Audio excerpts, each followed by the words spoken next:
of United Nations General Assembly, Your Excellency Antonio Guterres, Secretary General of the United Nations, honorable heads of delegation, distinguished delegates, ladies and gentlemen. Madam President, allow me to join previous speakers to congratulate Your Excellency for your election to the presidency of the 8th session of the United Nations General Assembly. During the 79th session of the United Nations General Assembly last year, I had briefly reflected as a backdrop and for purposes of historical reference to dwell on humanity's collective trajectory in the past 100 years. In this regard, the defining features of this century can be summed up by failure of the League of Nations, established in the aftermath of the First World War to guarantee the lofty objectives of peace, economic growth, and prosperity for humanity as a whole. Opportunities lost even after the United Nations was subsequently formed in 1945 and until the end of the Cold War, and reckless and dangerous trends set in motion in the prevalent unipolar world order in the last 30 years. As we all agree, the League of Nations and the United Nations were originally conceived as viable architectures of global governance to advance the pronounced lofty objectives that we all cherish. In this respect, and at a time when humanity is aspiring for a transition from the old, defunct global order to a new one, the overarching quest must revolve around finding outside tangential ideological acrimonies, enduring solutions to fundamental and outstanding problems that our global community continues to grapple with. Economic injustice has remained the primary challenge for mankind and all the peoples as a whole since ancient times, from primitive social systems to the epochs of slavery and colonization, all the way until our contemporary times in a developed 21st century. The perennial challenges stem from modalities of wealth creation and accumulation, and notably in relation to wealth and income sharing. The fact is, past and present global systems are broadly rooted on monopoly, plunder, and deceit. Domination and attendant policies crafted to that end, military power that is garnered, and military assaults unleashed are indeed mere tools of domination and plunder. Similarly, various economic and financial architectures are essentially enunciated to bolster the objectives of domination and plunder. Policies formulated and operations undertaken to expand spheres of influence are likewise sheer means of domination and plunder. Subtle corruption constitutes another means of domination and plunder.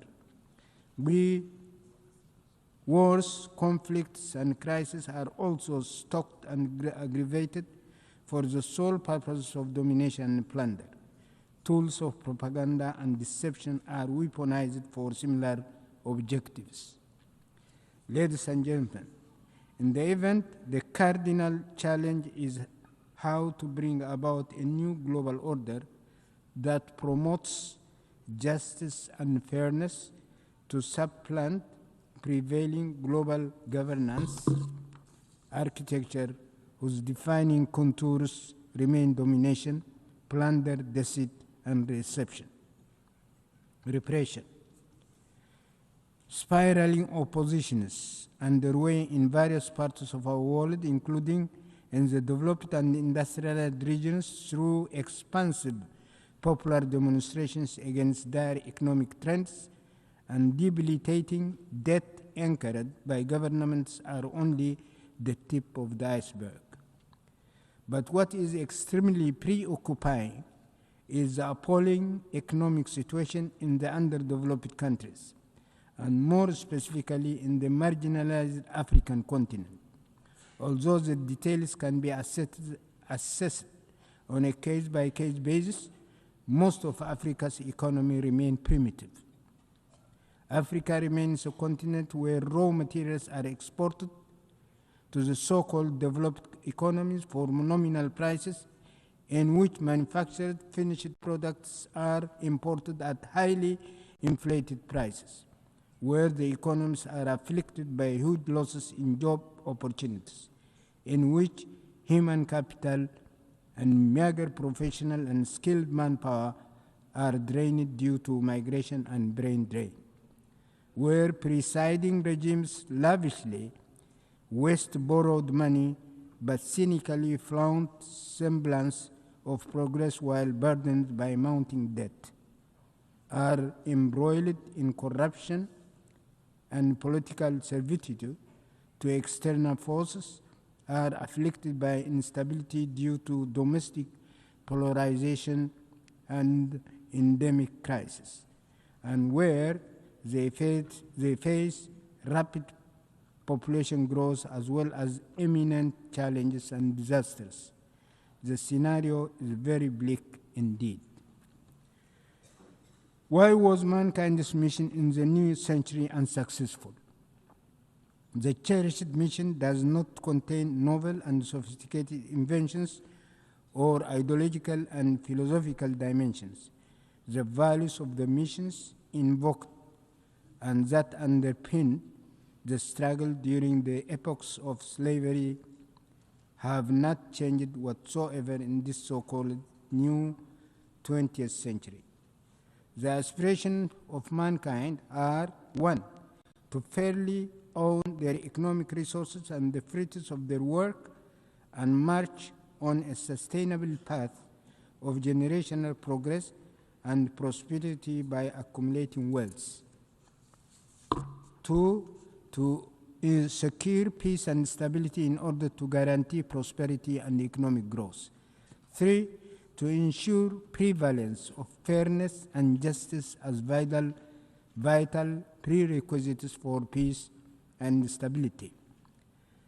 To promote mutual respect, complementarity, and cohesion integration, so as to bolster widest regional and global peace and stability, as well as mutual growth. 5, to establish appropriate legal executive structure and associated mechanisms for the implementation of these fundamental human aspirations.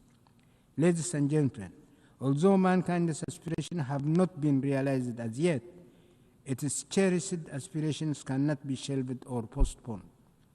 Failure to achieve the desired objectives can only spur stronger resilience and greater moral imperative. In the event, the timely and pressing task for all the peoples of the world is to strengthen their organizational and coordination mechanisms in order to prevail against perennial injustices, domination, deceit, coercion, intimidation, plunder, and monopolization, whatnot. In this regard, we call for the categorical lifting of all unilateral coercive measures and sanctions imposed on countries such as Eritrea and Cuba, including the unjust 60-year-long embargo against Cuba and its arbitrary designation on the spurious list of state sponsors of terrorism. This will require nurturing broad mechanisms of solidarity as well as continuous review and refinement of their strategies and methodologies. In this respect, the peoples of Africa should particularly work out, in view of the specific hurdles that they are facing, a robust mechanism in order to contribute their share with higher vigor to the collective mission for a new world order in tandem with ongoing endeavors for the consolidation of a broad international alliance. Ladies and gentlemen, on the occasion of the 80th session of the UNGA, I would like to mention that in the interest of time, I have chosen not to delve into vital issues pertaining to palpable shortcomings of the United Nations and its various agencies, along with possible remedial measures, as well as the various initiatives underway by several parties for the crystallization of a new global order. I thank you.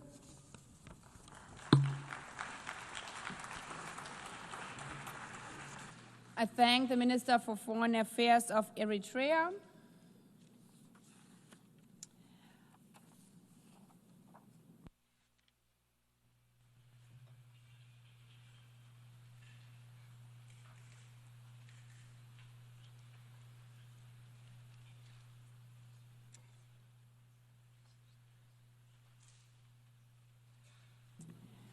I now give the floor to His Excellency Alva Romanes Baptiste, Minister for External Affairs, International Trade, Civil Aviation and Diaspora Affairs of St. Lucia.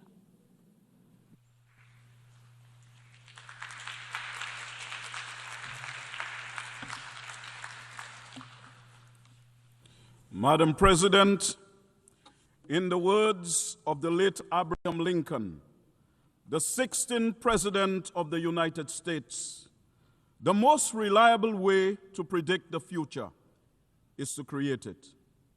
The words of the late President are illuminated by Buckminster Fuller, who said, and I quote, "You never change things by fighting the existing reality.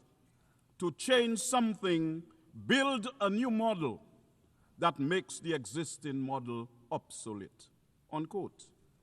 Hence, Madam President, the theme for this 80th session of the United Nations, Better Together, 80 years and more for peace, development, and human rights, is a trumpet call to like-minded countries to urgently reconstruct a better future for humanity. Building that better future together emphasizes the importance of international cooperation and shared responsibility. It requires a framework defining a shared destiny, and that involves better coordination and coherence across multiple actors to deliver the most effective and sustainable responses. In this regard, Madam President, St. Lucia, as a small island developing state, has maintained its engagement in the various processes of critical importance to its domestic agenda at the United Nations, such as climate change and sustainable development, financing for development, international ocean governance, the proliferation of small arms and light weapons, revitalization of the General Assembly, and decolonization. These all have a real impact on our national plans and programs.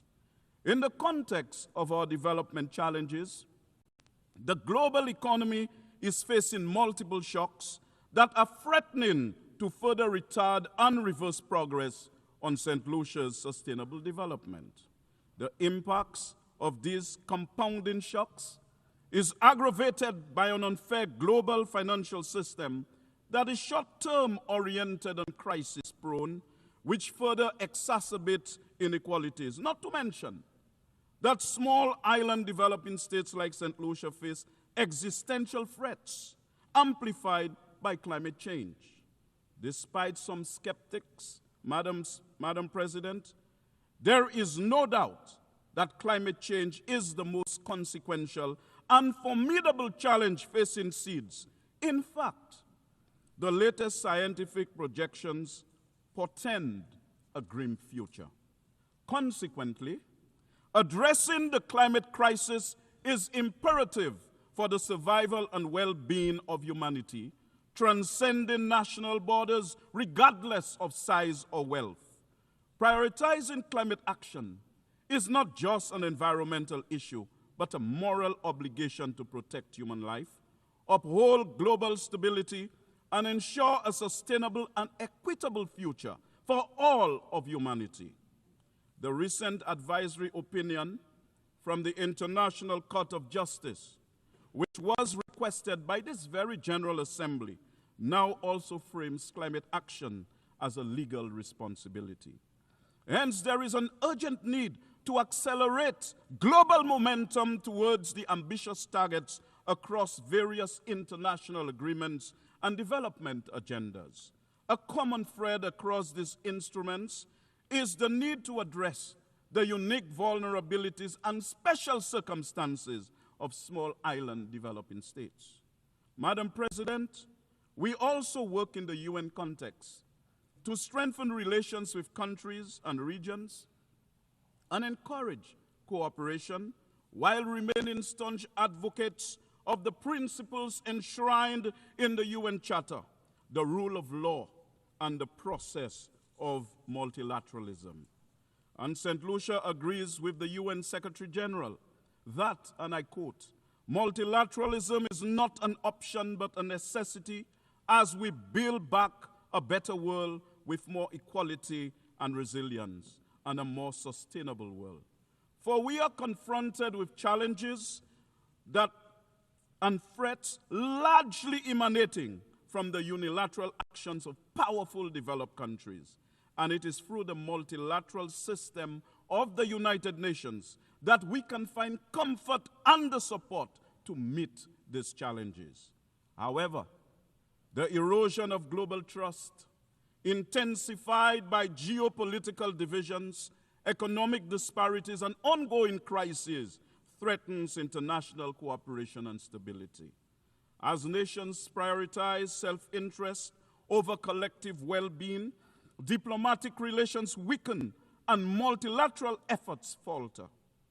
Madam President, while global solidarity is essential to uphold human rights, it is also important to support self-determination, especially for marginalized and colonized nations.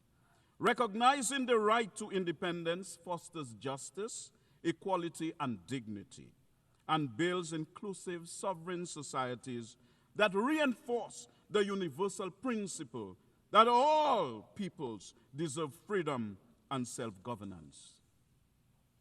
It is for this reason, Madam President, that the world must act urgently to bring an end to the gruesome carnage and injustices being perpetrated against the Palestinian people. And this must start with the implementation of the scores of resolutions that have been passed by the UN since 1947, which call for the Palestinians to exercise their right to self-determination. Madam President, I draw attention in particular to Resolution 3246 of 1974, which reaffirmed the unassailable rights of the Palestinian people to self-determination, national independence and sovereignty, and the right of the Palestinians to return to their homes and property. In St. Lucia's reaffirmation of its commitment to human dignity, equality, and justice, Madam President, the ongoing Israeli military operations in Gaza and the West Bank raise serious concerns about the humanitarian impact on innocent civilians, which has exceeded disturbing, alarming, and unacceptable parameters. Madam President, dropping bombs on civilian populations, on defenseless men, women, and children cannot constitute a defense of oneself. Using starvation as a method of so-called warfare cannot constitute defense of oneself. Madam President, the destruction of hospitals, schools, and places of worship in Palestine in no way constitute self-defense and are completely unacceptable, inhumane, and atrocious. Is it surprising to anyone, therefore, that based on publicly available data from United Nations and other agencies, at least 66,053 Palestinians have been killed. 65,062 in Gaza and 991 in the West Bank. And of the identified fatalities, at least 18,430 are children. Further, at least 247 journalists and 540 aid or humanitarian workers have been killed since October 7th, 2023. Madam President, in this morbid scenario, we must remind ourselves that this is not a video game. This is not science fiction, and Palestinians are not imaginary people. They are human beings deserving of our collective respect, independence, and protection. Recognizing the fact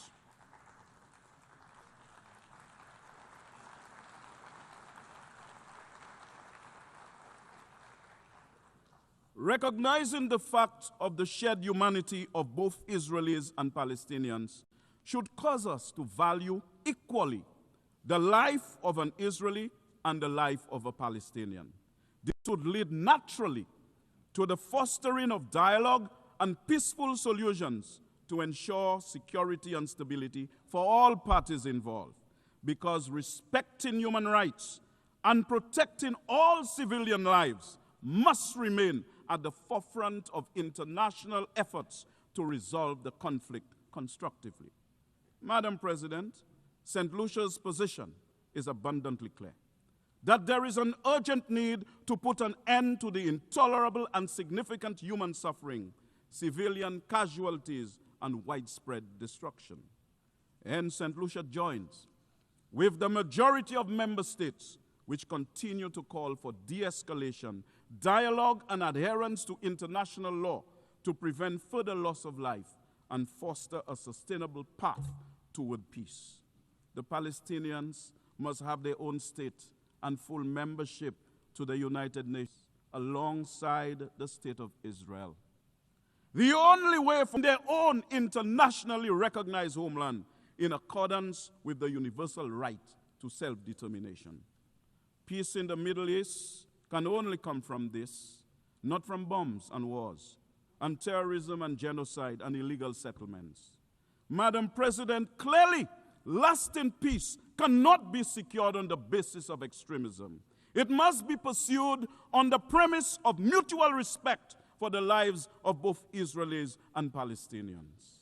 Madam President, I speak to you today as one who's conscious of how the transatlantic slave trade inflicted unimaginable suffering, dehumanization, and economic exploitation upon millions of Africans. This is why we are adamant about our just cause for reparations from Europe for the African slave trade, which are a moral imperative rooted in justice and acknowledgement of profound historical injustices that have long-lasting consequences. Unsurprisingly, St. Lucia will sustain its condemnation of the atrocities being committed against the Palestinian people, rooted in decades of oppression, including the systemic undermining of Palestinian statehood. Madam President, since 1992, the United Nations General Assembly has consistently and overwhelmingly voted for the removal of the economic sanctions imposed by the United States on Cuba. It is time for all to respect and uphold the will of the General Assembly. Madam President, St. Lucia has consistently called for an end to the U.S. embargo on Cuba and its removal from the list of state sponsors of terrorism, because we embrace the view that engaging Cuba diplomatically rather than isolating it would unlock opportunities to foster regional cooperation, critical for long-term peace and development in the Caribbean, as well as to create an improved security architecture for the entire hemisphere. This pragmatic approach aligns with global efforts to promote sovereignty, respect, and mutual understanding, demonstrating that diplomacy and constructive dialogue are more effective strategies than universal sanctions. Madam President, ending Russia's war in Ukraine is essential to restoring peace, respecting sovereignty, and preventing further humanitarian catastrophe. The ongoing conflict has caused immense loss of life, displacement of millions, and widespread destruction, destabilizing the region and threatening global security. Hence, ceasing hostilities would demonstrate respect for international law and sovereignty, encouraging negotiations over continued violence. Madam President, renewing our commitment to multilateralism also means that member states must take measures to reduce tensions and settle disputes in areas where, if not checked, conflict and war would prevail. It is for this reason that St. Lucia renews calls for the United Nations to allow Taiwan to meaningfully participate in the UN system. And I state categorically, Madam President, that UN Resolution 2758 of 1971 does not preclude Taiwan's inclusion and participation in the United Nations system. Madam President, Haiti faces an unprecedented humanitarian crisis marked by political instability, widespread poverty, environmental degradation, and a fragile healthcare system, all compounded by intractable gang violence. Hence, the urgent need for international support is critical to prevent further deterioration of living conditions, protect vulnerable populations, and restore law and order, as well as basic services like education and healthcare. Without immediate action, Haiti risks spiraling into deeper chaos, increased violence, and prolonged suffering that will destabilize the region and undermine global efforts for stability and development. This is why St. Lucia is extremely concerned that the multinational security support mission is woefully short of the personnel and equipment it needs to effectively pursue its mandate. Of the $900 million the UN anticipated raising for Haiti, only 9.2% of this has been received. The UN Secretary General has best described this, and I quote, as shamefully overlooked and woefully underfunded, unquote. Madam President, on the 29th of January 2014, the leaders of the Community of Latin America and Caribbean states declared our region as a zone of peace. It was a declaration based on a commitment to upholding the principles of the UN Charter. It was based on the understanding that peace was necessary for the development of the peoples of the region, and that peace in the region contributed to international peace and security. As recently as the 13th of June this year, at the Brazil-Caribbean Summit in Brasilia, the heads of government reaffirmed their commitment to maintaining the region as a zone of peace. It is in this context, therefore, that St. Lucia, like other CARICOM member states, views with concern recent developments in the region which have aggravated tensions between Venezuela and the United States. We pray, Madam President, that this tension does not degenerate into violence, hence maintaining our region as a zone of peace. It is also in the context of the Latin American and Caribbean region as a zone of peace that St. Lucia is concerned over developments between Venezuela and the CARICOM member state of Guyana in relation to the border dispute between the two countries. St. Lucia urges the non-use of force on that issue and reliance on the multilateral mechanisms that are in place for resolving it. St. Lucia prioritizes diplomacy over violence, believing dialogue fosters peaceful coexistence and safeguards sovereignty. Small nations like ours can advocate effectively through non-violent diplomacy, demonstrating its moral and pragmatic strength, Madam President. Consequently, Madam President, We have a moral obligation to promote peace, development, and human rights through collective leadership rooted in respect, diplomacy, and multilateral cooperation. However, Madam President, we have to accept that the UN's commission is being ignored and disrespected when we witness the undeniable genocide that is being committed against the people of Palestine. Further, the recent attacks on Iran, Syria, Lebanon, and Qatar speak to the violation of the UN Charter, which has now become normalized. We cannot deny that the UN Commission is being snubbed and disregarded when, after 3 years, Russia continues to flout international law and the UN Charter with its unprovoked invasion of Ukraine. Similarly, the UN's Commission is also being ignored in the 63-year-old unproductive economic embargo that has been imposed on the government and people of Cuba, despite the many UN resolutions calling for its removal. And we have to agree that the UN's Commission is being disregarded in the conflict in the Sudan. These shocks to the UN's Commission should be of concern to all member states, but they are of particular concern to all small island developing states like St. Lucia, not just because these conflicts threaten world peace in general, but because they are symptomatic of a departure from multilateralism and the adoption of an outdated notion that might is right.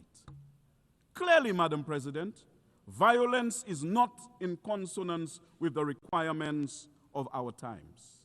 In fact, it is abundantly clear that military dominance, which is an expired currency of a bygone era, is not moral tender and cannot purchase peace and stability in the contemporary global political environment.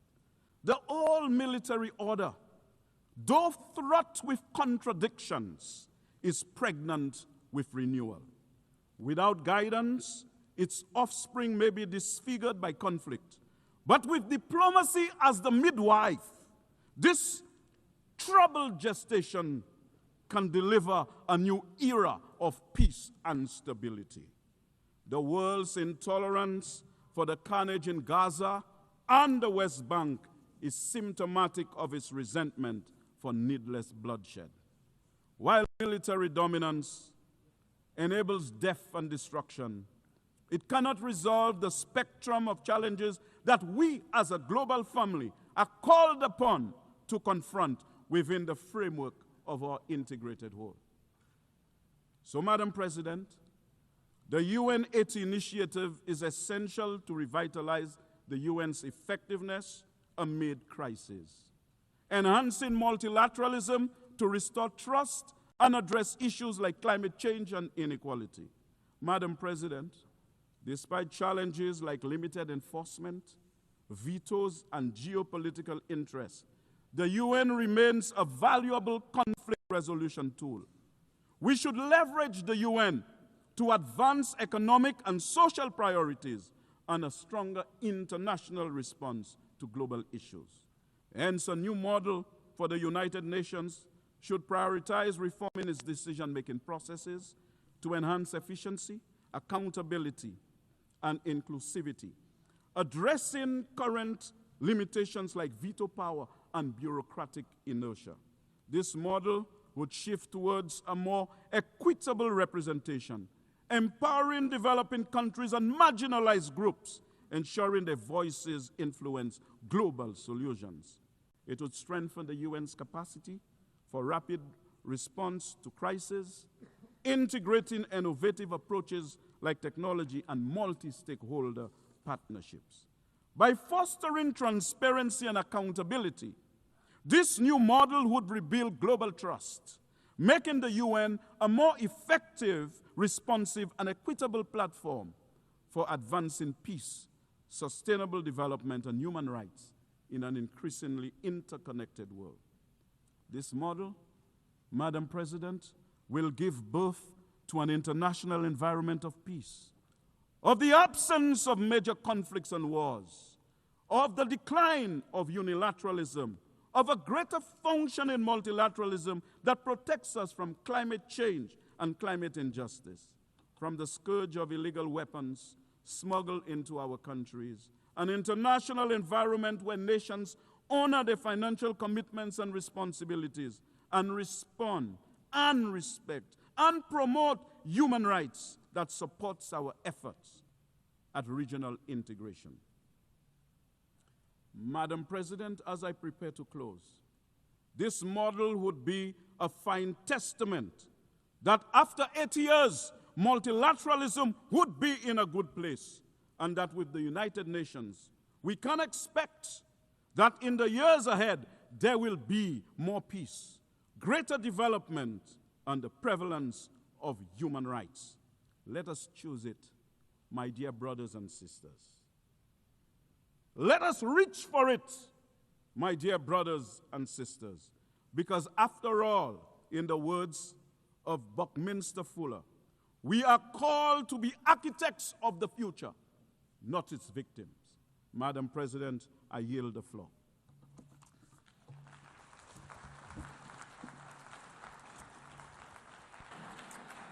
I thank the Minister for External Affairs, International Trade, Civil Aviation and Diaspora Affairs of St. Lucia.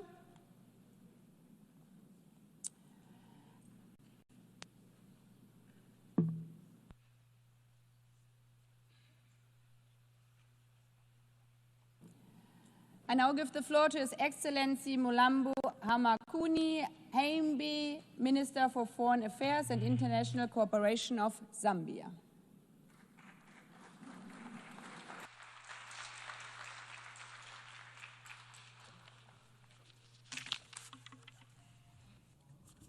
Your Excellency, Madam Annalena Baerbock, President of the 80th session of the United Nations General Assembly, Your Excellency, Mr. Antonio Guterres, Secretary General of the United Nations, Your Excellencies, Heads of State and Government, distinguished delegates. I am honored to address this August Assembly on behalf of Mr. Hakainde Hichilema, President of the Republic of Zambia. Allow me, at the outset, to congratulate you, Madam President, on your election to the presidency of the 80th session of the General Assembly. The choice of theme, Better Together, 80 years and more for peace, development, and human rights, is timely as it underscores the need for us to work together for the common good in the face of multiple global challenges. In this regard, Zambia reaffirms its faith in multilateralism and the United Nations Charter, a key foundation for our shared commitment to international peace and cooperation. Over the past 8 decades, the United Nations has been the cornerstone of global peace, security, and cooperation. It has helped prevent major conflicts, advanced decolonization, supported peacekeeping missions, and played a leading role in advancing global action in public health, education, and humanitarian relief that have saved countless lives. Through initiatives such as the Sustainable Development Goals, it has mobilized nations to reduce poverty, improve public health and education, as well as promoted gender equality. We also note that peace is intrinsically intertwined with development, as there can be no sustainable development in the absence of peace. Therefore, the UN's efforts at peace building and peacekeeping are very critical for the development of all regions of the world, even those seemingly distant from the war front. We recognize, however, that the UN has been slow to react to some of the conflict situations which has led to serious humanitarian crises. We also acknowledge the need for key reforms and genuine inclusiveness, particularly for Africa, whose voice remains stifled after 8 decades. We must reflect on this and other areas that could be enhanced. Those challenges remain. The United Nations has proved that multilateralism can deliver tangible progress for humanity. We are confident that the Pact for the Future and the Declaration on Future Generations agreed upon during the 79th session renews our hope and solidarity to sustain the momentum of the past 80 years. Madam President, as we undertake these reforms, it will be important to ensure that the pursuit of efficiency should not be at the expense of the United Nations' reach and impact on the interests of developing countries, particularly those facing the largest implementation gaps in the SDGs. The UN 80 initiative must strengthen delivery in the three core pillars of the United Nations of peace and security, development and human rights. We must preserve those parts of the UN that work. For instance, the resident coordinator system has helped coordinate various UN development agencies to ensure they work together effectively, efficiently, and transparently in supporting the host governments achieve SDGs. These reforms must serve to strengthen the RC system. Madam President, we meet at a critical moment when escalation in geopolitical tensions pose a significant threat to the gains made in the 80 years of the United Nations' existence. This exacerbates the existing challenges and places multilateralism under threat. Further, we have witnessed how challenges such as ongoing conflict situations, climate shocks, and the pandemic have negatively impacted the global economy. It is therefore clear that a short period of war or crisis can erase decades of development gains. We therefore categorically condemn war and aggression and urge all parties in conflict to choose diplomacy over violence. Allow me to re-echo President Hakainde Hichilema's constant reminder to the world that instability anywhere is instability everywhere. Zambia therefore remains an advocate for peace, human rights, good governance, and inclusive development for a strengthened multilateral system. Further, we remain committed to the principles enshrined in the United Nations Charter. Zambia has been actively engaged in regional peace efforts. We continue to support the work of the African Union and regional organizations in mediation and peacekeeping, including in the Horn of Africa and the Great Lakes region. Here at the United Nations, we as African nations count on the continued support of the international community in initiatives to silence the guns in Africa and resolve conflict worldwide for a more secure world. Madam President, inspired by the 2030 Agenda for Sustainable Development and our national vision, we have undertaken bold reforms to improve the lives of our people, even as we recover from the devastating drought that affected our country in 2024. A cornerstone of our strategy is investing in our people, especially the youth. Believing that education is the greatest equalizer, our government introduced free primary and secondary education for all children, recruited a number of teachers to improve the quality of education. We further recognize that a healthy population underpins productivity and inclusive growth. Zambia therefore remains steadfast in its pursuit of health for all, by building resilience, equitable and accessible health systems. We are expanding infrastructure, providing essential supplies, and deploying thousands of health workers to underserved areas, among other interventions. While we recognize the changing landscape in official development assistance, we call on development partners to continue their effort to support HIV/AIDS programs, especially with antiretroviral therapy, so that countries such as Zambia that have made progress in the fight against HIV do not regress on account of funding constraints. We therefore look forward to upcoming World Social Summit in Qatar, that will accord us an opportunity to engage on key social development issues and advance social progress, ensuring that no one is left behind in the global sustainable development journey. We urge all member states and development partners to prioritize health spending as a strategic investment because human capital is the greatest asset of any nation. Madam President, to protect the most vulnerable, Zambia has scaled up safety nets. Our social cash transfer program now reaches over 6.5% households. This and other complementary initiatives such as food security packs and skills training has been crucial in cushioning families from shocks and lifting communities out of extreme poverty. Madam President, we believe that empowering women is more than just a moral duty.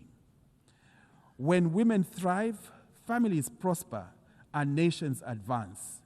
We therefore place women and youth at the center of our transformation through affirmative measures that enhance women's participation in decision-making and protect their careers and families. We continue to lead efforts to eliminate gender-based violence and child marriage through strengthening laws and community awareness programs. We call on the international community to redouble efforts towards gender equality, especially as we commemorate the 30th anniversary of the Women's Conference and Beijing Program of Action. Madam President, Zambia's economy, like many other developing countries, has endured turbulent times in recent years. Upon assuming office, our government's highest priority was to restore macroeconomic stability, which we are steadily delivering. We implemented difficult but necessary reforms to restructure our public debt in order to create fiscal space. This debt restructuring, alongside our ongoing IMF-supported program, has put Zambia firmly on a path to debt sustainability and renewed investor confidence. However, stabilizing the economy is only the first step. We equally focused on reigniting growth and economic transformation through diversification. Madam President, the existential threat of climate change looms over all our aspirations. Despite our minimal contribution to global emissions, many developing countries often experience increased frequency of climate shocks, such as droughts and destructive floods.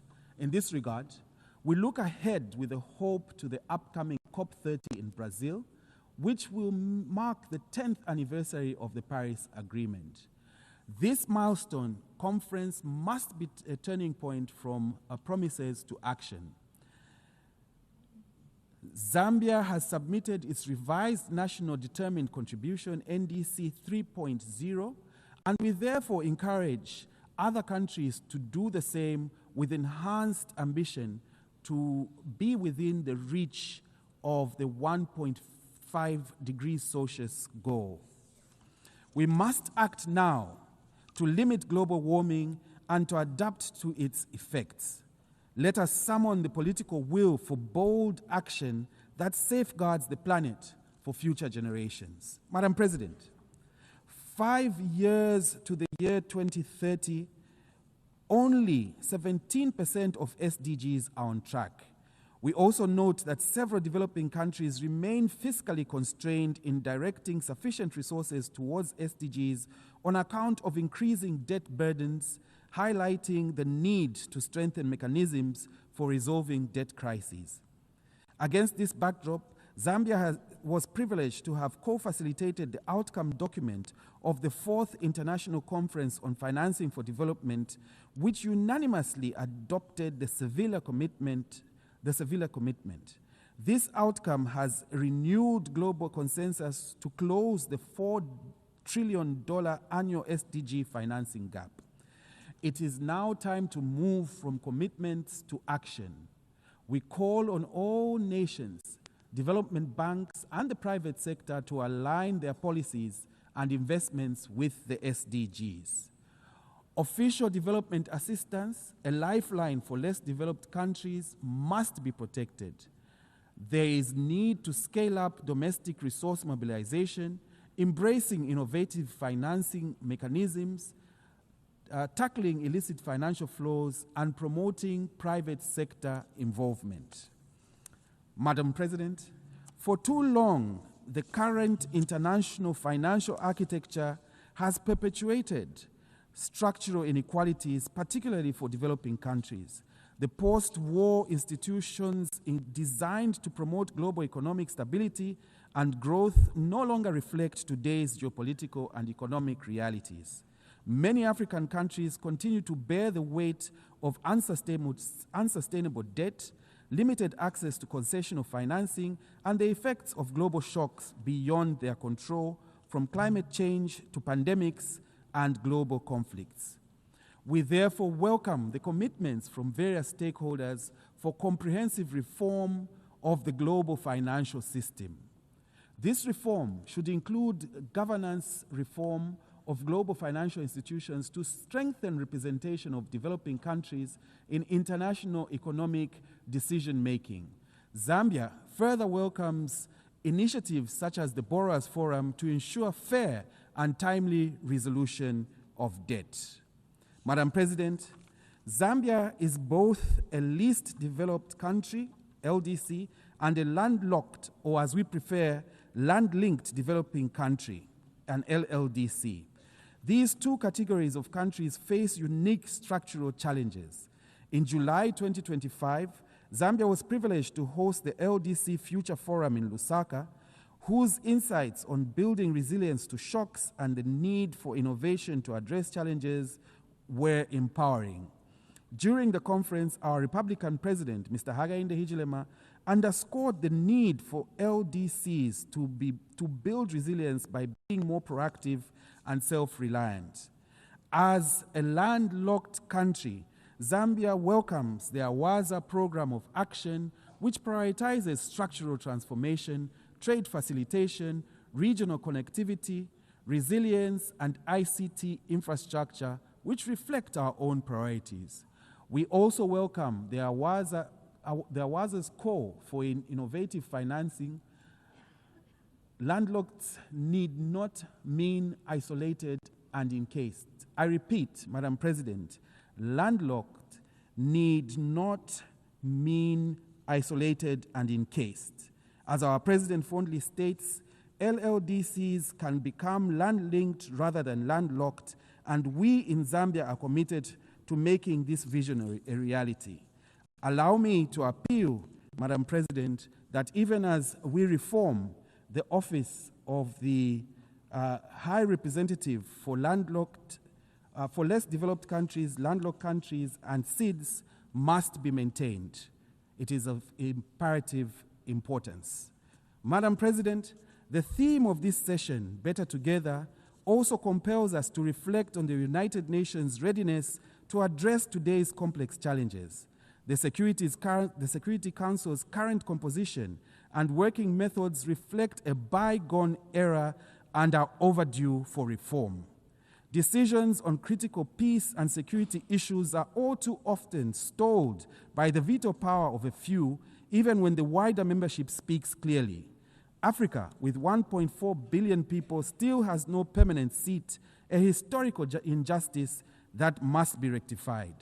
Zambia therefore reaffirms the common Africa position on Security Council reform as set out in the El Zulwini Consensus and the Sirte Declaration.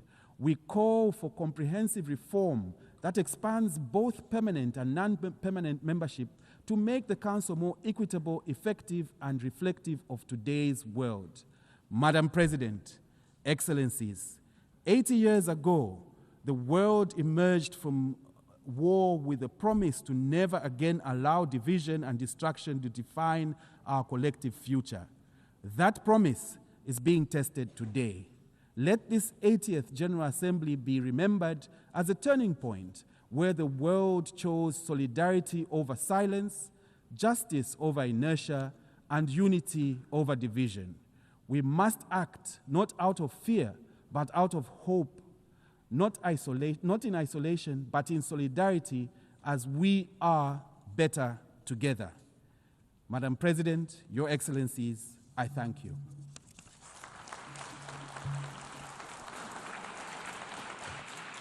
I thank the Minister for Foreign Affairs and International Cooperation of Zambia.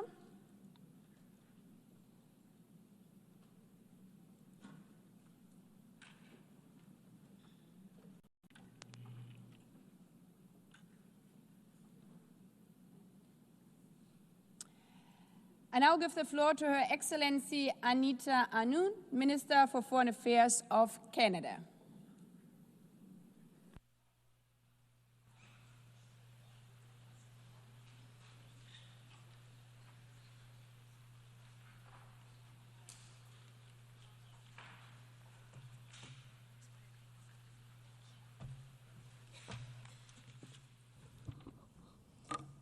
President, Excellencies, distinguished delegates, let me, Madam President, congratulate you on your election as President. Since the end of the Second World War, multilateral institutions have helped to make our world safer and more prosperous. More than 1 billion people have been lifted out of extreme poverty. Famine and disease have declined. We see shared effort leading to shared prosperity. Pourtant, aujourd'hui, However, ce système today, multilatéral the est multilateral menacé. system is under Certains threat. pays se Some tournant countries vers are le turning protectionnisme more et inward, l'unilatéralisme. looking at protectionism and Partout dans le monde, unilateralism rather than le multilateralism. Around paysage the world, the géopolitique est geopolitical landscape instable. is Les unstable. puissances se déplaçant d'une manière qui met en Those péril notre power sécurité is et heading towards a way notre that is undermining, prospérité. jeopardizing our Nous sommes security and confrontés prosperity. à des We défis are facing qu'aucun pays ne peut challenges that relever no seul. country can address alone. Permettez-moi de Allow me commencer to start par le Canada lui-même, with Canada car la itself, force qui nous because apportons à the l'étranger strength that we commence have par notre abroad résilience is chez nous. based on resilience at home. Canada is a proudly bilingual, resilient, dynamic democracy spanning 3 oceans, blessed with natural resources, and above all, defined by the ingenuity of our people. Our scientists are leaders in artificial intelligence and clean technology. Our workers are partnering in the global energy transition. Our entrepreneurs are advancing critical minerals, agriculture, and digital innovation. Canada is home to Indigenous peoples and to immigrants from every corner of the globe. Let me say a few words about Indigenous peoples on the eve of Canada's National Day for Truth and Reconciliation. The voices of Indigenous peoples enrich our democracy at home and diplomacy abroad. Their leadership has laid the foundations for the path followed by Canada and is strengthening our place in the world. Canada has for a long time been advocating for cooperation, diplomacy and international law, whether this be a question of promoting peacekeeping operations of the UN, during the Suez crisis, or indeed the Ottawa Treaty that prohibits anti-personnel mines. Canada has always been an innovative leader on global issues. This is something that still guides us. Canada does not shrink from global challenge. Canada does not retreat from duty. Canada does not walk away from building and strengthening peace. Even as the world changes, Canada remains a stable and reliable partner, both in business and collective security. At its core, our foreign policy rests on 3 pillars. First, defense and security, keeping Canadians safe, strengthening our sovereignty, being good allies and partners in NATO and NORAD. Second, economic resilience, diversifying trade, strengthening supply chains, being an attractive destination for capital, and an entrusted trading partner while advancing rules-based trade. And third, core values, promoting democracy and pluralism, balancing and maintaining human rights, fostering gender equality, protecting our environment, and working with Indigenous partners on sustainable development and prosperity while safeguarding our environment. But we face a changed reality. Rising unilateralism and protectionism weaken multilateral institutions and the rule of law, the very bedrock of the post-war order. À eux seuls, in 2024 alone, 300 million people needed humanitarian assistance. 120 million were displaced. More than 40 million were refugees. Conflicts cost $14 trillion a year for the global economy.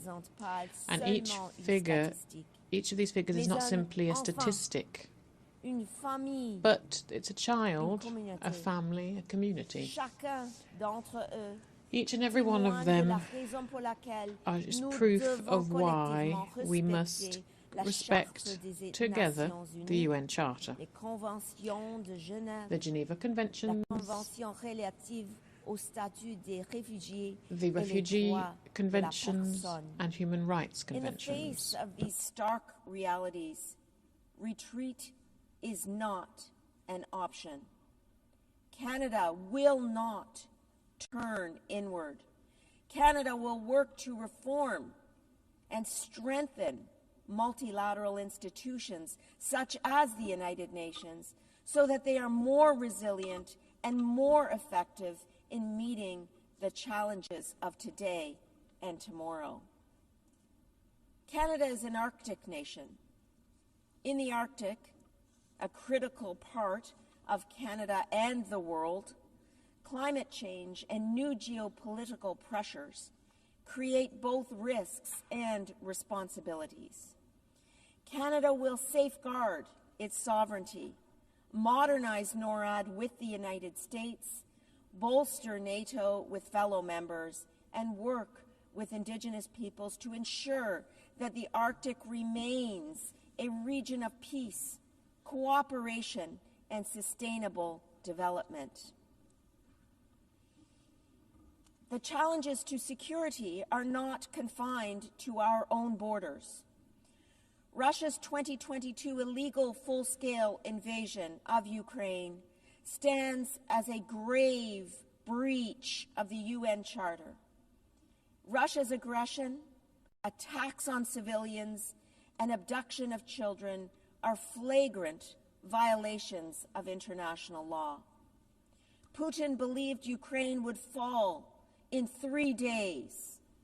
3.5 years later, Ukraine still stands, its sovereignty intact, its people unbowed, its courage unbroken. Canada's position is clear. Putin cannot be permitted to redraw boundaries at his will. Might does not make right. Ukraine is not backing down, nor will its friends, including Canada.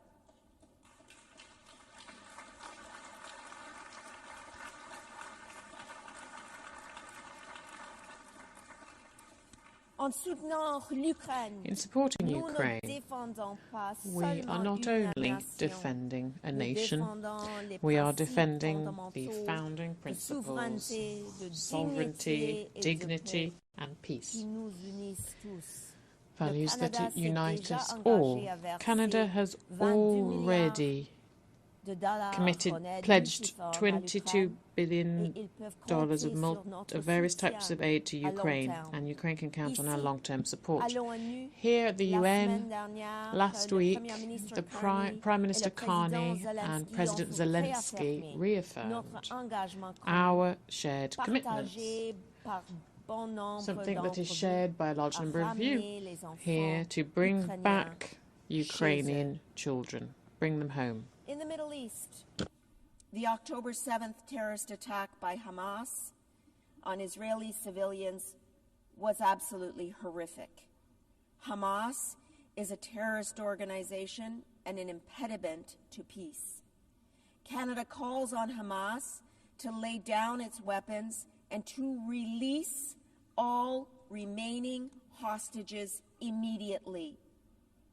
The scope of the humanitarian crisis in Gaza is catastrophic and requires urgent action. Canada has committed over $340 million in humanitarian aid, and our Canadian armed forces have participated in airdrops.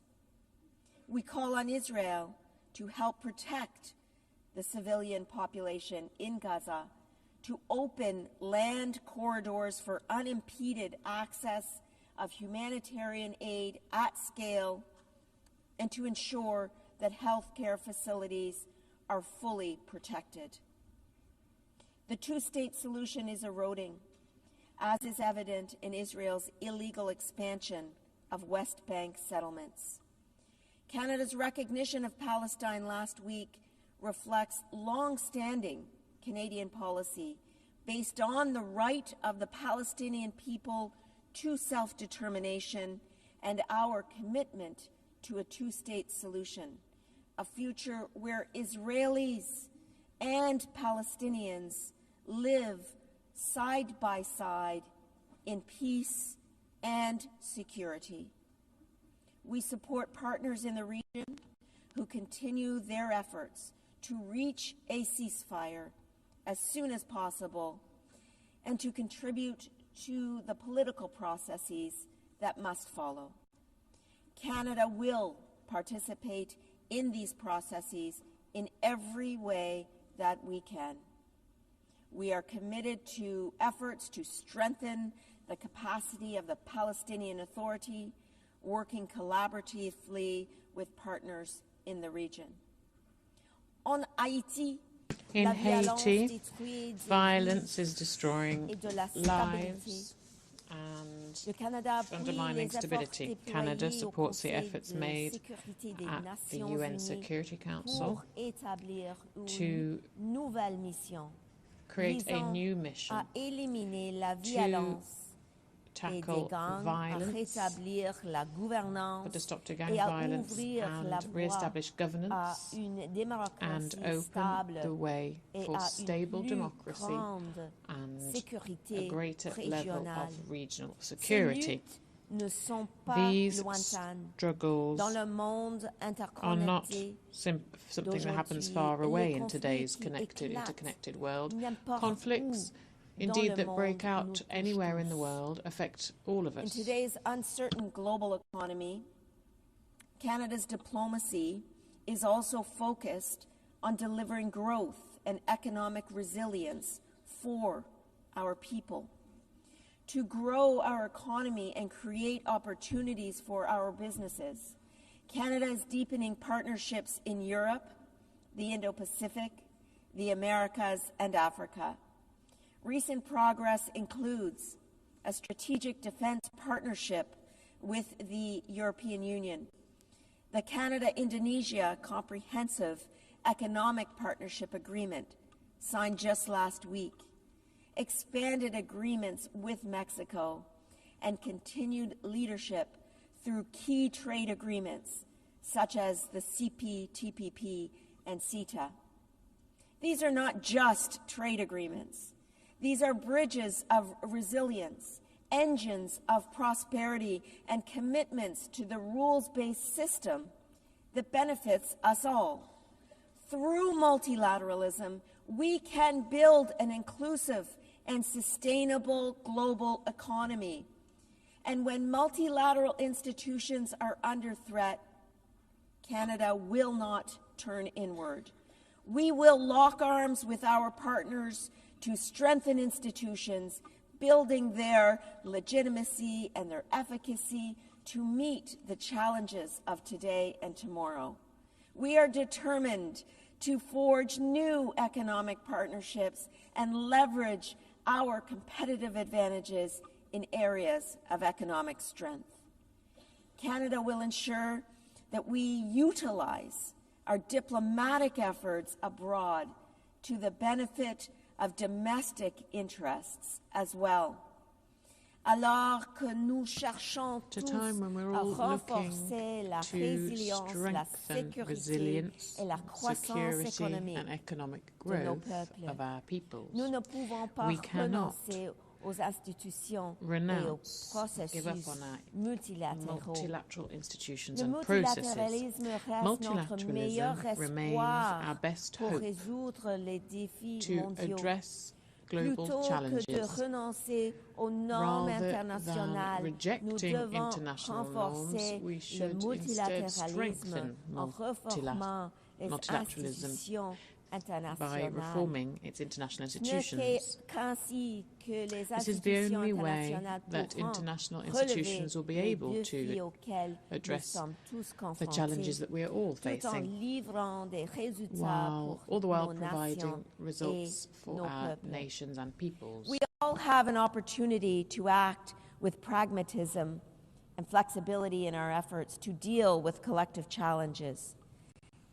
That is good advice for all of us in our chamber here today.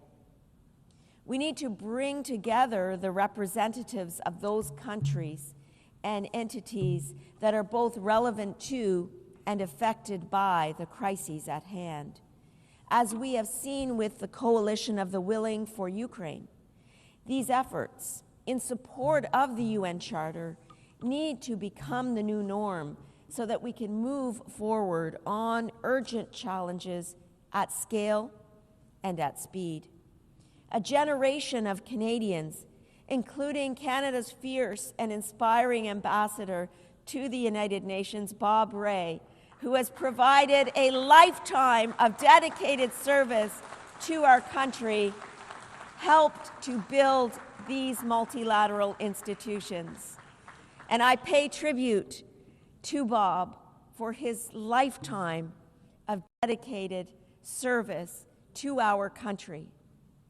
Our goal will always be to prevent and to resolve international conflicts while modernizing global institutions so that they can meet the challenges of the future.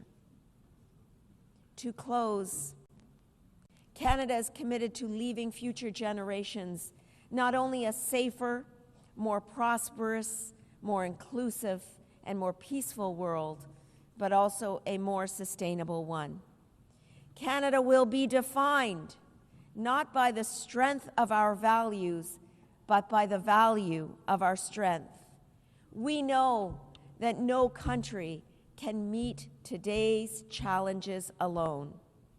As former UN Secretary General Kofi Annan once said, in an era of global challenges, the world needs multilateralism now more than ever. No nation can solve its problems alone. This is the spirit of Canada, and Canadians are rising to the challenge. We will work toward a world where prosperity is shared, security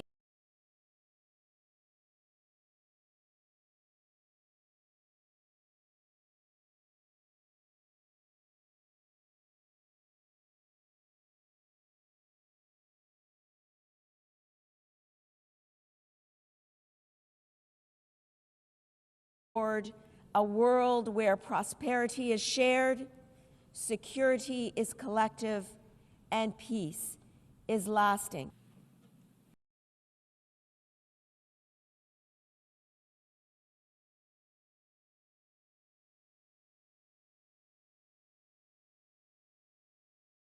Is collective, and peace is lasting.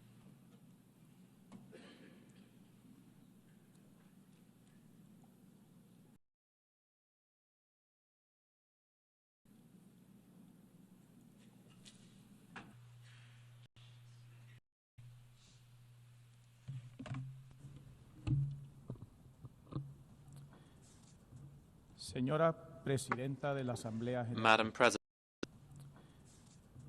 Señora Presidenta de la Asamblea General. Madam President of the General Assembly. Señor Secretario General de las Naciones Secretary Unidas. General of the United Excelencias, Nations. distinguidos jefes de Estado Heads y of de State Gobierno. and of Government. Honorables Ambassadors, delegados, distinguished señoras y delegates, señores. ladies and gentlemen.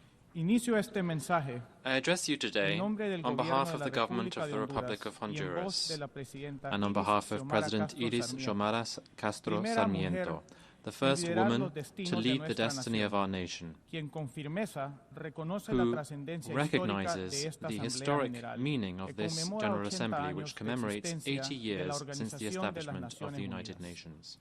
8 décadas 8 han decades transcurrido have elapsed desde que la since humanidad, humanity, tras el in the horror wake of the de horror dos guerras of 2 mundiales, world wars, decidió decided levantar to un build nuevo a edificio new jurídico, legal, moral moral, y and political político para framework preservar la paz, to preserve peace, proteger los derechos protect fundamental fundamentales rights, y construir and un build desarrollo equal equitativo development entre between los pueblos. peoples. Hoy, Today, en in 2025, 2025, nos convoca la urgencia we need de urgently revisar to si see aquella promesa if this fundacional foundational sigue siendo promise cumplida, has been o peor fulfilled, aún, si or, corre el riesgo worse, de ser if there is the vaciada risk of it de being contenido meaningless frente a los given the desafíos unprecedented inéditos challenges del siglo of the 21st XXI. century. Señora Presidenta, Madam President, el mundo no está en paz. the world is not El peaceful. genocidio en Gaza, The genocide in la Gaza, the devastación devastation in en Ukraine, crisis persistentes persistent y violent violentas, crises, especialmente en particularly Oriente in the Medio, Middle East, África y Africa, Haití, and Haiti, el peligroso negocio the armamentista dangerous del weapons capitalismo business of global global son una capitalism, muestra del fracaso all del show the sistema failure of the multilateral multilateral para system cumplir su to mandato fulfill its essential esencial mandate de alcanzar to achieve la paz, peace, prevenir la to prevent barbarie, barbarism, detener el avance to de la stop the carrera progression nuclear, of the nuclear denuncian las grandes race, potencias como el which apocalipsis major powers are de la engaged in humanidad. and which could be the apocalypse of Denunciamos humanity. con firmeza We que las categorically decisiones reject más the fact that the trascendentales most sobre la important paz y la decisions on seguridad peace and security internacionales throughout the world siguen are secuestradas hoarded en manos de in the 5 hands of miembros 5 permanent permanentes members del of the Consejo de Security Seguridad. Council. Su poder de Their veto, veto convertido power, en un which privilegio has become an anacrónico, anachronistic privilege, han has paralizado la acción paralyzed colectiva collective y los action llamados a la paz and the en calls diferentes for partes del peace mundo in different y parts of the permitido world, cubrir and has con allowed impunidad a los que those cometen committing war crímenes crimes de guerra. to enjoy impunity. La ONU no puede seguir The siendo UN cannot rehén de remain a intereses hostage to particulares, special interests, ni cómplice nor por can it be omisión de la idly destrucción de complicit pueblos in enteros. the face of the destruction of entire Resulta peoples. moralmente It is inaceptable morally que mientras se unacceptable gastan that while miles de billions millones en of armas, dollars are spent se on recorten weapons, fondos para budgets operaciones for de paz, peacekeeping operations, ayuda humanitarian humanitaria aid, and y sustainable desarrollo development sostenible. are being slashed. ¿Cómo puede justificarse que How la can voz it be de justified that 193 the voice of estados que tienen 193 presencia en esta states Asamblea who are present in General this General y Assembly buscan la and paz who are in favor para of poner peace fin a los to put an distintos- a los end diferentes to the bloqueos different de las power potencias blocks sea anulada can be por un solo cancelled voto? out by one vote? No podemos continuar We cannot sosteniendo continue to un orden sustain global a cimentado global en el order founded privilegio on y la privilege and desigualdad que inequality provoca el that leads to sufrimiento de suffering for millones de millions of pobres poor en el people mundo. throughout the world. Si queremos que If las we Naciones want the Unidas UN to sobrevivan survive como garante as a de la guarantor paz of peace y no como and un not as an espectador impotent imponente, bystander, es we imperativo urgently need to reformar reform su its Carta foundational charter. Constitutiva. Por ello, That is why Honduras se une al Honduras clamor del joins sur the global clamor of the que Global exige South, una transformación demanding estructural de that la the UN Carta de Charter Naciones be Unidas, structurally changed democratizando el to Consejo de democratize the Security Seguridad Council para devolverle so that it legitimidad, once again has eficacia y legitimacy, justicia a la effectiveness, cumbre and de las justice naciones for the del mundo. nations of the world. Proponemos con claridad, To be clear, we are proposing como the primer following. punto, First of all, ampliar to la broaden composición the de miembros composition of permanent permanentes y no members permanentes, and non-permanent asegurando una members, representación ensuring regional equitable regional equitativa. representation therein. Segundo, Secondly, we eliminar need to el get rid derecho a of the veto, sobre todo cuando se busca la particularly paz, when se peace exige el is alto al fuego o se impide looked actuar for. And we need to ensure that this is particularly the case where there is genocide, war crimes, and widespread violations of human rights. Thirdly, we need to beef up the role of the General Assembly, providing the Assembly with more power, more binding power in decisions pertaining to peace, security, and development. And finally, we need to open decision-making for women, indigenous peoples, youth, and diasporas, whose voice continues to be marginalized. Honduras is not accepting any more excuses. We will not remain silent in the face of injustice. The norms of the international order cannot continue to be defined by the logic of war, the hegemony of capital, or strategic workings of the most powerful. It must reflect the universal desire of people to live in peace, democracy, with dignity and freedom. Ladies and gentlemen, in Honduras we have embraced these principles. In these 3.5 years of democratic government, led by President Castro Sarmiento, we have taken decisive steps forward to give our nation dignity once again, by restructuring our institutions, recovering our independence, our people's sovereignty, and upholding people's civil, political, and environmental rights.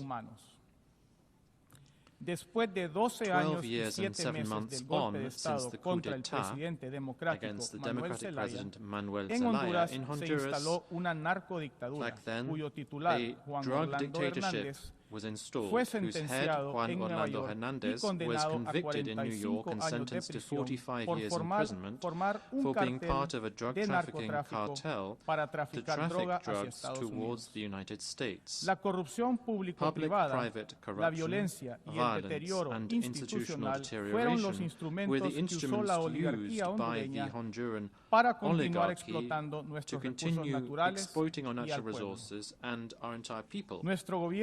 Our government has begun the process to recover from this episode by carrying out root and branch changes, focusing on the well-being of the majorities who were sacrificed by the drug dictatorship and historically excluded by the neoliberal economic model. This recovery has meant putting people's lives above business and putting education and health above privilege. Our progress has been clear. Poverty, which was 73% in 2021, has come down to 63% in 2024. And extreme poverty has been reduced from 54% to 40%. This means that more than 1 million people in Honduras have been lifted out of poverty in these 3 years. Inequality has also been reduced by almost 6 points on the Gini index. This is double what the previous government had achieved. In addition to this, the income of the 20% poorest, who had been sacrificed as a result of the looting and the indebtedness that had been carried out by the previous government. In contrast to this, in the administration of the democratic socialism of Xiomara Castro that we now have, these people have seen their income increase by 150%, and they now have access to health, sports, security, education, roads, agriculture, and energy provided free of charge. In terms of security, Honduras ended 2024 with a homicide rate of 26 for each 100,000 inhabitants. This is the lowest rate in 20 years. In the anti-corruption fight, we have opened our public finances to scrutiny from social audits. We have got rid of corrupt trust funds, and we have recovered our public goods.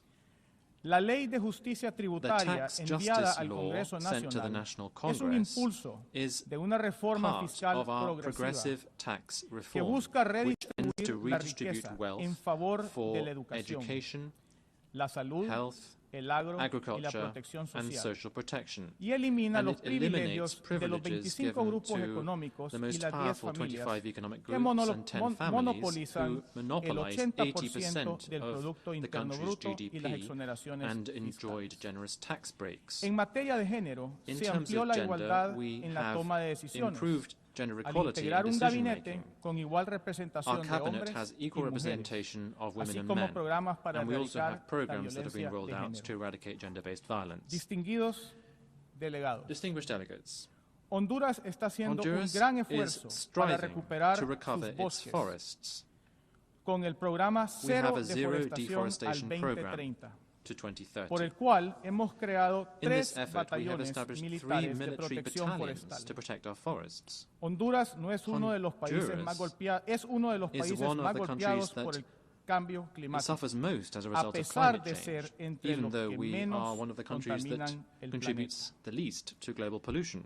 Sequías, Droughts, tormentas devastadoras, devastating pérdida de storms, biodiversidad, loss of desplazamientos biodiversity, and forzados forced son displacements heridas are all abiertas open que wounds no that we hemos have not provocado, caused, pero que but pagamos which we are con nevertheless vidas y con paying with our futuro. lives and with our future. Esta no es una This is a lucha que struggle that we podamos cannot enfrentar carry out solos. alone. De la misma manera, Similarly, rechazamos la visión we reject the way criminalizante in which de la migración. migration is being criminalized, Leyes más duras with harsher laws, y fronteras más and militarizadas. more militarized Esa ruta borders. no resuelve nada. This road resolves nothing. Solo It perpetúa only la tragedia. perpetuates tragedy. Multiplica It el multiplies sufrimiento y suffering. niega la And it denies the corresponsabilidad fact that there is internacional shared frente a un international fenómeno humano y responsibility global. to address a human and global Las phenomenon. personas migran por sistemas People desiguales migrate as a que les result han of fallado unequal por systems años, that have failed no them for por years, elección. not because of their own choice. Criminalizarlas Criminalizing es them condenarlas means dos punishing veces. them twice, Primero a la first miseria to poverty y luego al and destierro. then to exile. Colegas, Colleagues, nuestra política our exterior foreign se policy sustenta is en el based respeto on our irrestricto unwavering respect a la soberanía, for sovereignty, la the autodeterminación de los self-determination of pueblos people, y los derechos and humanos. human rights. Por ello, That is why denunciamos las we sanciones denounce the unilaterales illegal, e ilegales unilateral que estrangulan sanctions economías that y throttle condenan economies pueblos a la and miseria. condemn people to misery. Estas medidas, These measures, como las impuestas such as durante those décadas imposed contra Cuba, against Cuba for decades now, deben terminar must de manera cease inmediata. immediately. Condenamos sin We reservas y unreservedly señalamos condemn como inaceptable all toda forms forma de of ocupación foreign extranjera occupation and threats of y amenazas military de injerencia interference militar in our en nuestro hemisphere. hemisferio. They are totally unacceptable. Acciones como estas Measures such as consisten en la these negación del mean derecho denying de los people's pueblos a rights to constituirse live en estados in libres y free, soberanos. sovereign states. Ese derecho This es right is inalienable inalienable, y su and its reconocimiento no recognition puede seguir siendo cannot continue to be pospuesto ni postponed or manipulado. manipulated. Ninguna No justificación rhetorical retórica justification puede can legitimar la legitimize violación the de la violation of soberanía sovereignty ni el or the sometimiento de las subjugation of naciones. nations. Es por ello que hoy, That is why today, ante esta before Asamblea this General General, Assembly, ratificamos we nuestro repeat our reconocimiento recognition del Estado of the de State Palestina, of Palestine, en coherencia in con el line with compromiso our histórico historic commitment y con nuestra postura and with our inquebrantable a unwavering favor de la stance paz, in favor of peace, la seguridad security, y la convivencia and the coexistence de of dos two estados en el states Oriente in the Medio. Middle East. Señora Presidenta, Madam President, señoras y señores delegados, Ladies and gentlemen, este noviembre this November, Honduras celebrará Honduras elecciones will generales hold en el general marco de un elections, proceso which transparente, will be transparent, inclusivo y inclusive, democrático. and democratic. El gobierno de la The presidenta government of Xiomara President Castro Xiomara garantiza Castro la will ensure the participación free libre de participation todos of los all sectores political políticos, sectors, el respeto respect a las for public libertades freedoms, públicas y el and the acompañamiento presence de misiones de of observación regional and electoral international internacionales observation y missions. regionales. Señora Presidenta, Madam President, las Naciones the Unidas United Nations deben atreverse must a dare cambiar to change para no ser eco del so as pasado, not to be a relic of the past, sino la voz del porvenir. but rather the voice of the future. A 80 años de 80 su years creación, since its establishment, no basta con it is conmemorar los not recorridos. enough to commemorate Es the hora de past. abrir It espacios is now time to de open diálogo, fora for dialogue de esperanza, and hope en un for a better mañana mejor tomorrow que that todavía is still es posible. possible. Muchas gracias. Thank you very much.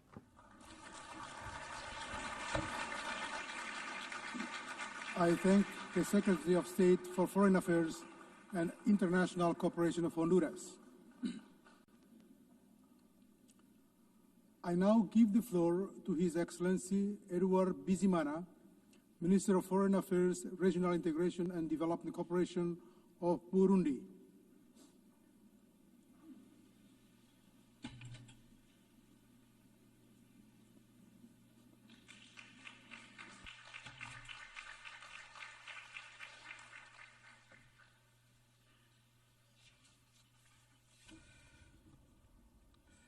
Monsieur le Président, President, Monsieur le Secrétaire Général, Secretary General, distinguished delegates, ladies and gentlemen, I'm taking the floor today on behalf of the President of the Republic of Burundi, His Excellency Evariste Ndayishimiye, who bestowed upon me the honour of representing him at this Assembly and to share the views of Burundi today as we mark the 80th anniversary de notre of our organisation, que nous célébrons sous le something thème that we're celebrating Unis, plus fort, under 80 ans the et theme plus of pour la Better paix, Together, le 80 years and développement et more les for droits de peace, l'homme. development and human rights. Permettez-moi d'abord Allow me, d'exprimer mes chaleureuses first of all, félicitations to warmly à Madame congratulate Annalena Ms.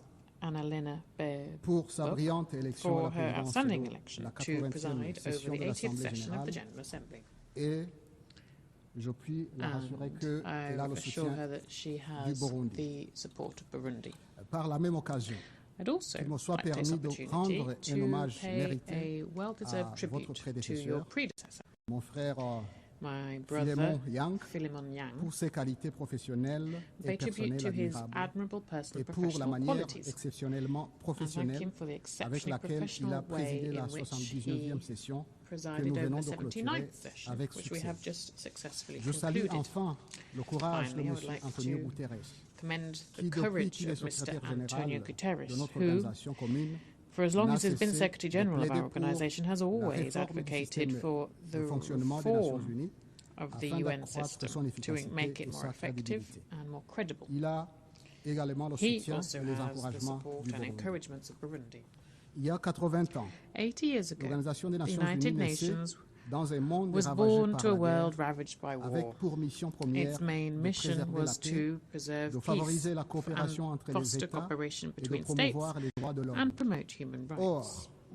eu However, égard à ce qui se passe aujourd'hui given what's happening dans today certains coins du monde, in some parts of il y a the lieu world, de se demander si there- l'ONU we should really be reste sur asking ourselves sa if the trajectoire. UN is still on this Aujourd'hui, trajectory. alors que nous célébrons cet Today, anniversaire, as we're marking je this suis anniversary, honoré I'm de honoured réaffirmer to l'attachement du reaffirm Burundi à Burundi's ses idéaux commitment to these fondateurs, founding ideals, ceux-là même the same qui ont ideals guidé la that charte de guided notre the UN, have organisation guided the depuis UN's 1945. charter since C'est dire 1945. l'importance du thème qui nous That rassemble shows cette the année. importance of the theme Loin that d'être is un bringing us simple together slogan, this son year. thème renvoie Far à from une being simply a nécessité slogan, historique, un it is engagement moral indeed, it et throws back une to a voie historic need, a incontournable moral vers commitment, un and indeed the avenir only partagé. path towards a shared En future. effet, depuis sa création, Indeed, l'ONU a as long fortement as it has contribué au maintien existed, de la paix, the UN has accompagné made des a great vagues de contribution to décolonisation, maintaining peace. It has a mis en supported avant le ways droit of international decolonization, it et has promu promoted l'universalité international des droits law, humains. as well as the universality of Elle a human rights. favorisé la It has coopération entre les fostered nations cooperation between et inspiré nations des and générations inspired de dirigeants et de peuples. generations of Le leaders and Burundi, people. jadis Burundi, bénéficiaire de cette solidarité which was once a internationale, beneficiary of this en est international aujourd'hui un solidarity, contributeur actif, today is que ce soit à travers ses actively troupes contributing de to maintien it, de la paix, whether this be son through engagement peacekeeping diplomatique, troops, de sa voix au diplomatic sein des engagement, enceintes or multilatérales. indeed Par ailleurs, using its voice within le Burundi multilateral est un fora. exemple vivant de Also, résilience Burundi is a real-life et example of de paix resilience retrouvée. and of the Notre return nation of a peace. traversé des Our moments nation très has gone through difficiles, very difficult mais moments, but par et grâce à la volonté de son peuple through and et de thanks ses to the will institutions of its renforcées, people and its strengthened elle a pu institutions, tourner la page Burundi was des able to turn the conflits page et a choisi la on voie de la conflict réconciliation, and de la choosing to set the stabilité path of et du respect reconciliation, mutuel. stability and mutual respect. Nous avons mis en place des We mécanismes nationaux We created de justice national transitionnelle transitional justice avec une mechanisms commission with vérité et a Truth and réconciliation Reconciliation qui poursuit Commission, son travail avec beaucoup which de is dévouement, de painstakingly sérieux et and de courage courageously pour que continuing les its work générations futures puissent so that bâtir future generations des will fondations be able to solides, sans build haine on ni solid esprit de vengeance. foundations